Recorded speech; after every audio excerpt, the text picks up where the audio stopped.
and welcome to LA Currents. I'm Anita Bennett. Los Angeles has a new chief of accountability and oversight in the city controller's office. And joining us now to discuss his role as accountability chief is Sergio Perez. Thank you so much for being here, Sergio. Thank you so much for having me. Yeah, so what are your responsibilities in this new role? Well, it's not only a new role for me, but it's a new role for the city. My focus is on ensuring that the work that the controller's office does in its audits and reviews are in line with the interests of the controller, Kenneth Mejia, and the people of Los Angeles. So I'm bringing my experience, both as an attorney and in the work that I've done in the past, to focus in our resources and time on the issues that matter. So we're going to get to the audits and reviews, but for now I want to ask you, what are the most pressing issues in terms of auditing? Right now we're really focusing in on public safety and homelessness. These were two issues that not only dominated the campaign for the controller's office, but which are top of mind for the people of Los Angeles. It's no secret to anybody that lives in this city that there is a homelessness crisis that exists on our streets, in our shelters, and in other corners of the city. And so we're focusing on ensuring that we understand the investments the city is making on this and help the people of Los Angeles understand exactly what those investments are buying us. It's the same in public safety. We've launched a public audit on the use of helicopters by the LAPD, where we're hoping to help people understand exactly how much money, time, resources go into our helicopter fleet and what those investments are getting us. And if you find that too much is being spent on helicopters for the police department, what happens after that? Well, the focus of the controller's office is to assess performance and to bring transparency into these spaces. We're likely to issue a public report and other kinds of end products like data maps and things like that to help people understand the use of helicopters.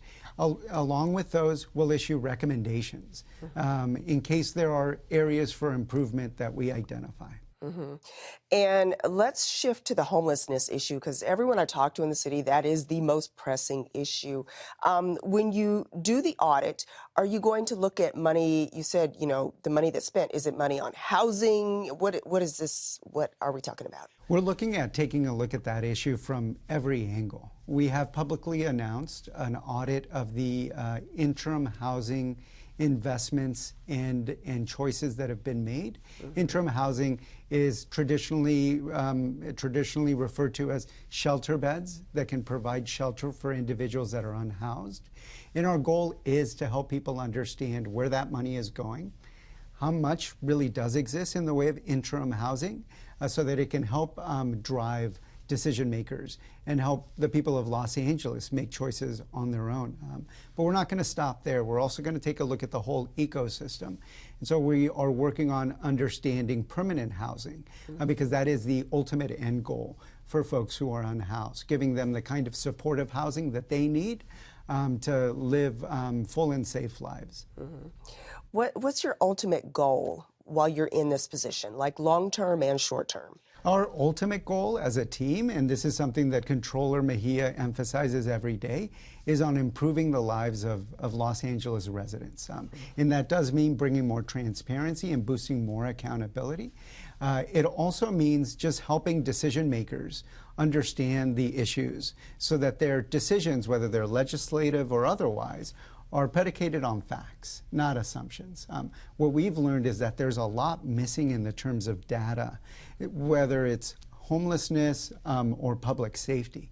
And so we're also working to fill in those data vacuums so that it's reliable, independent, trustworthy information that's guiding our decision making.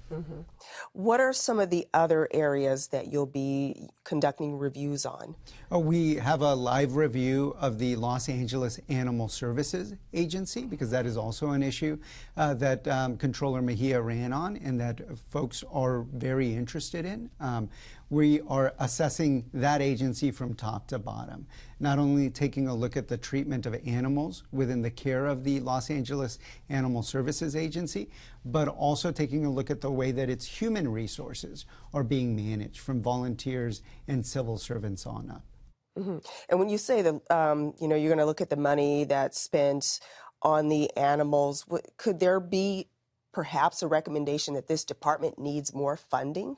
That's exactly right. Often what we find is that agencies aren't failing for lack of trying, or that our city processes may be underinvested in. And that's one thing that that Controller Mejia and the team are really focused on, which is ensuring people understand not only these particular agencies, but the city budget as a whole, so that decisions can be made about whether those funds can be better allocated and better spent. You also, as part of your job, you oversee the controller's fraud, waste, and abuse hotline. I've lived in the city, I'll say decades. I did not know that existed. So how do we get the word out, A, and B, what has been the response to it? I really appreciate the opportunity to talk about that, because it is a function that is really important and integral to the Controller's Office. By way of city charter, the Controller's Office is empowered to receive complaints related to fraud, waste, and abuse. And those complaints can come from anybody, both city employees, city residents, vendors, anybody. And we've done a lot of work, which has been spearheaded by our Director of Communications, Diana Chang, to ensure that our fraud, waste, and abuse team and those complaint lines are understood. So we've got a new poster out. Our website is up to date, and folks can feel comfortable filing anonymous complaints by phone, in person, on the internet. So we're working to get the word out on that. Can the public use it as well? Yeah, that's right. It's a hotline that is available to anybody who believes that they have spotted fraud, waste, theft, abuse of any kind by not only city employees and staff, but also by those who receive money from the city. Often when the city enters into a contract with a vendor, there are certain commitments that need to be kept. And if those commitments are not being kept, we welcome those kinds of tips too. So what has been the public's reaction to you and your position? Have you heard from members of the public? Yeah, we are working steadily to hold community listening sessions. And it comes to no surprise to anybody who saw the campaign that Controller Mejia is very focused on ensuring that, that community co-governance in interaction is constant. I'll give you an example. This Saturday, we'll be in the Lemert Park area listening to community members and their thoughts on public safety and where they would like the attention of our office to be focused in on. This past week, we had several community listening sessions at City Hall and virtually on homelessness. And so the reaction to that has been, frankly, at first, pleasant surprise. There are a lot of folks that have told us, oh, we've never met with Controller Office staff. We frankly didn't know the Controller's Office existed before, and we didn't know what it was supposed to be doing. And one of the things that we're really good about is helping improve that public awareness so that we get that necessary feedback. We're big believers, and Controller Mejia is a big believer in the fact that expertise lives out in the community. Nobody has a better take on how much our city is succeeding or failing than the residents who are benefiting from its services. Absolutely. How closely do you work with Controller Mejia? Controller Mejia and I are in constant communication. My office is right next door to his, along with our Chief of Staff, Jane Nguyen, and our Chief Deputy Controller, Rick Cole. We're the four sort of executive leaders of the office, and we are in constant communication. Controller Mejia is also a big believer in flat hierarchies. And by that I mean there isn't a big emphasis on title. If you've got a good idea, he wants to hear it. And if you disagree with the way that we're headed, he wants to hear that too. And that's the kind of environment that I've always wanted to work in. That is good to hear. You mentioned team. How big is your team and who's on it? No, that's a great question. Our executive office numbers, I think, at approximately 14. These are the 14 folks that Controller Mejia can appoint outside of the civil service process.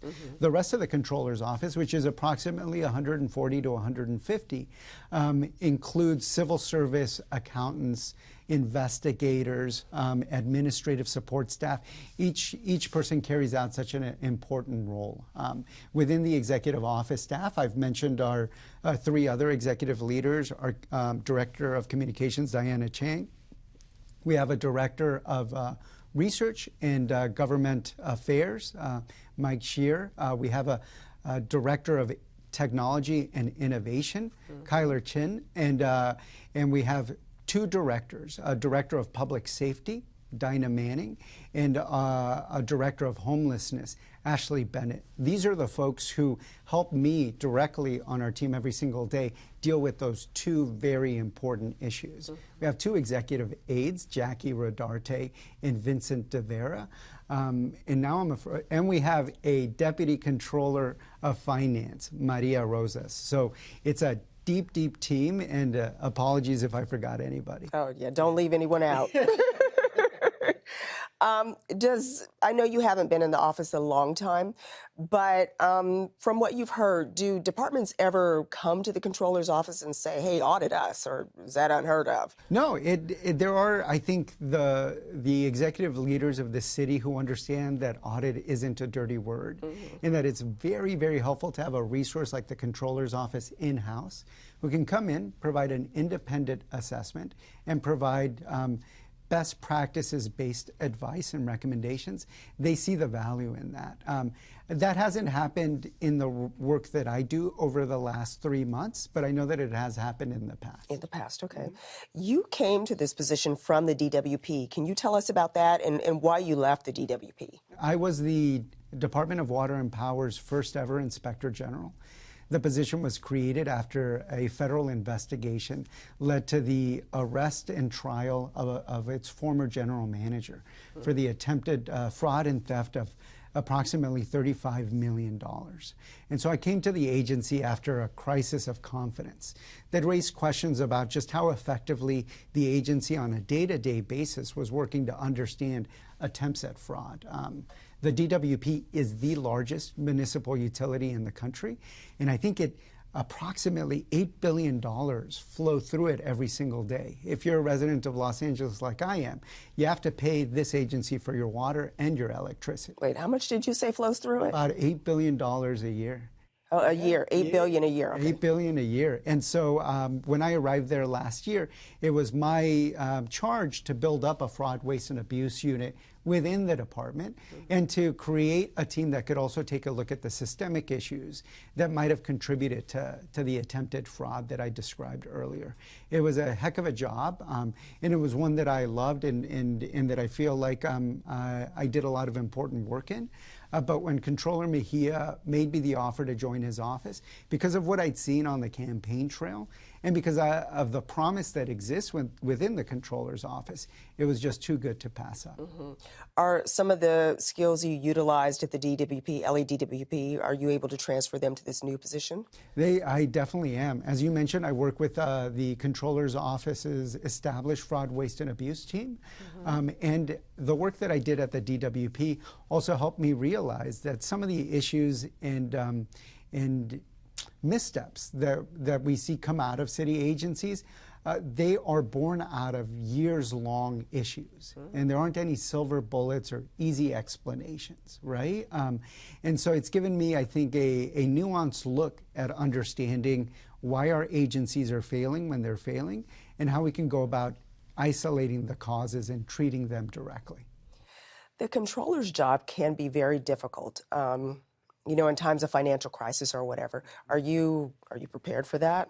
I am, and what's really, really helpful is the whole team is prepared for that. As I mentioned, we've got a deep bench here of subject matter experts. I'll give you an example. I mentioned Public Safety Director Dinah Manning. She came to us from the Federal Public Defenders.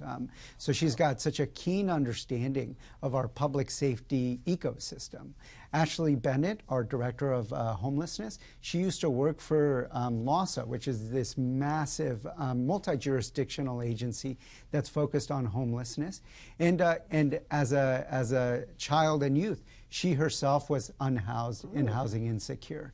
And so when you've got a deep bench like that, when you confront something that you don't know quite how to handle, which happens fairly frequently, you can rely on the rest of the team to really come together and find the best approach. And that's what's happening on a day-to-day basis. That is good to hear. You have federal experience as well. Tell us about that. Yeah, I began my career as a trial attorney with the Civil Rights Division of the U.S. Department of Justice. I was part of the unit that assessed law enforcement agencies throughout the country, ensuring that they were carrying out their work in keeping with the Constitution. I had this job from 2010 through the early part of 2014. And so this was pre-Ferguson and before the murder of George Floyd. But the work that we were doing was very much focused on the kinds of excessive use of force issues or discriminatory policing, racial profiling issues that are top of mind. It was a really interesting, difficult job. It was work that I was attracted to because my own parents came to this country without documents from Mexico. I was born in Los Angeles. My mother was 17 at the time. And so I was keenly aware of the ways that different types of communities within the United States interface with public safety agencies and how uneven those power relationships can be. And so when I graduated from from law school, I was eager to put that lived experience to work. And it was a really sort of great opportunity. Because of your personal background, is that what inspired you to get into civil rights work? It is. I consider myself to be very lucky to be sitting in this chair with you today. Both of my parents were only able to go to school through the third grade. They grew up in a small village in Mexico before they came to the United States. And I consider myself to be so lucky to have had these educational opportunities. My focus has always been on giving back to the communities that I'm a part of. I'm an LA native, and I was really happy to be able to come back and to work in roles like this. Your parents must be proud. I think they're mostly confused. I think they wish I was making a little bit more money, but I think that's what most parents feel. You have stepped into two newly created positions in the city. What skill set is required for that? I think you have to have a tolerance and an eagerness to face novel situations and to do your work in a sort of high-stakes environment. We know that the Comptroller's Office is funded by the taxes, the money of LA residents from across the economic spectrum. And when you understand that with that investment, with those dollars comes a real mandate to work every day to try to improve their lives, that's a heck of a motivator for getting out of bed every day. And that's what I think encourages me to step into roles like this. They come with the promise of really helping improve institutions. And that's something that I'm really passionate about. When you conduct an audit of a city department, what does that entail? How long does it take? Oh, it can take a long time. The great thing about the Comptroller's Office is it has an audit division staffed with audit professionals, accountants, investigators. It entails initially understanding the questions you're seeking to answer, right? An audit is really about establishing independently, concretely, and objectively whether systems are working the way they should. So you have to first isolate the target of the audit. What system do you care about? And isolate the questions that you ask. It's a real pleasure working with somebody like Comptroller Mejia because he's a certified public accountant himself. And that means he brings a fine understanding of how this work should be done and how we can do it efficiently. He's very hands-on, and he's involved in most of the audits that we're carrying out now in a serious and constructive way. An audit, depending on the system that it's taking a look at and the questions that it's seeking to answer, can last anywhere from 6 months to 2-3 years. But we're looking to move very quickly on these. Does it depend on the size of the department? It depends on the size of the department and on how cooperative those individuals are. It also depends on our resources. The Comptroller's Office, as I've mentioned, is in charge of a citywide function. And the audit division that I referenced is not very big. There are about 6 to 7 dedicated auditors in that division, and the fraud, waste, and abuse unit that we were, discussing earlier is about 4 people strong. So when you think about how big city government is, how much money is moving through it, how much work is getting done on an everyday basis, you've got to be really intentional about the audits that you launch. And you said it depends on how cooperative the department is. I didn't realize that could be an issue.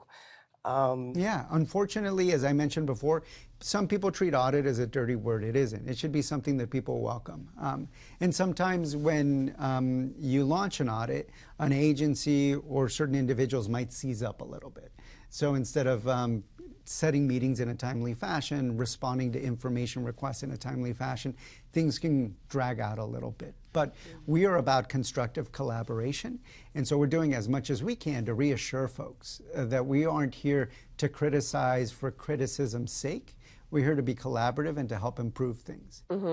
You mentioned your priorities. Has Controller Mejia given you direction? Has he said these are particular things I want to focus on? Yep, that agenda, as much as he is a collaborative player, as controller, that agenda is something that he manages very, very specifically because he understands that we have limited resources. So the areas that we've been discussing here, whether they're homelessness, public safety, animal services, these are issues that were core to his campaign and that we're now living out every day. And those could be extensive audits or they could be short. What other departments do you think could possibly be reviewed? I think we're going to be taking a look at what city processes are at the core of the interests of LA residents. I mentioned these listening sessions. And so our agenda is going to be very, very impacted by what we hear in those conversations. Are you planning listening sessions, more of them in more parts of the city? Definitely. I'm working with the rest of the team to identify geographic areas that we want to make sure that we step into. This city is big and it's sprawling.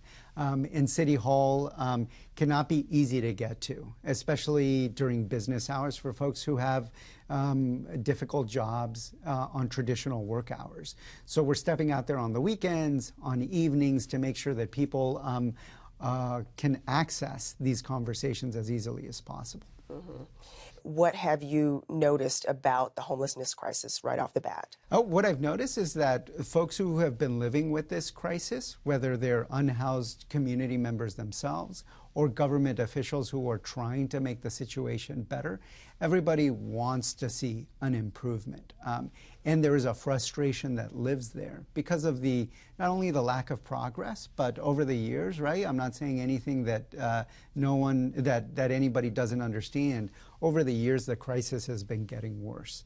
And so it's been interesting to see that recognition in every sector of the community and to see the frustration that exists with those failures. It's been a really eye-opening experience. Can you tell us if the controller has met with the mayor or the police chief? Are you aware of that? The controller meets on a regular basis with city leaders of all kinds. He is really about collaboration and about open communication. And he is someone that is emphasizing the fact that the controller's office in the past, because of that audit function, has routinely been seen as just a critic. Right? An agency that throws a rock, gets a headline in the LA Times for finding something bad, and then moves on to the next one. And that's a rhythm, that's a tradition that he's looking to break away from. And so he is in constant contact with city leaders of all types. Sounds like you are busy. Your office is busy. The team is very, very busy. Yeah, even when I was home with COVID, it meant really just being on the laptop, being on the phone. The city never sleeps in so many different ways, and Controller Mejia is really eager, works hard to ensure that we take advantage of every minute of every day. You mentioned your goals. What's your hope that you take away from this position? My hope is that when I'm done with this position and when the team is done at the controller's office, we've built up an agency that is more responsive to the needs of every Los Angeles resident and that has a track record of a collaboration, of constructive engagement, and of building more transparency and accountability for the city of LA. I think folks want to see a city that works better and that works more effectively in their interests. And I am eager to leave behind a controller's office that is seen as an integral part of that.